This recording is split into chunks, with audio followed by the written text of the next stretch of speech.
Savais-tu que la couche d'ozone est indispensable à la vie planétaire? Mais avant de commencer, une question de culture.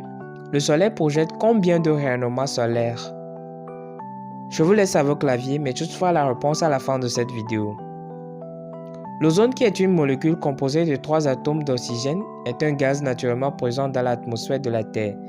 Elle est située à une distance comprise entre 20 et 40 mètres dans la stratosphère. Son rôle, stopper les rayons ultraviolets du Soleil. Sans elle, il n'y aura ni plantes, ni animaux, ni humains sur la Terre. Cependant, depuis les années 80, les scientifiques ont observé une diminution de la couche au-dessus du pôle sud lors du printemps. Et en automne, la couche revient à la normale.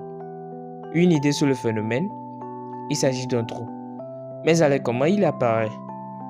Autrefois, pour faire fonctionner les réfrigérateurs ou les propulseurs aérosols ou encore les extincteurs, on utilisait des composés chlorés qui se condensent dans les couches basses de la stratosphère sous l'effet d'une température incroyablement basse comme celle mesurée au pôle ou encore en hiver, détruisant ainsi l'ozone.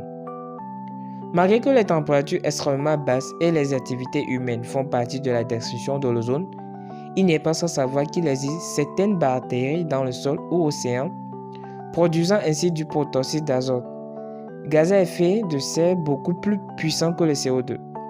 Cependant, la production des composés chlorés a été réduite depuis lors. Mais nous espérons que d'ici 2070, ce trou cessera d'exister car la couche est vraiment indispensable à notre survie. Alors la réponse à la question posée est les infrarouges, la lumière visible, les ultraviolets, les rayons X et les rayons gamma. Merci de m'avoir suivi, c'était M. Foliphone, étudiant en biologie physiologie animale à l'Université de Lomé. N'oubliez pas d'activer ma cloche de notification, de liker, de commenter et de partager. À bientôt pour un autre sujet sur les changements climatiques. Merci.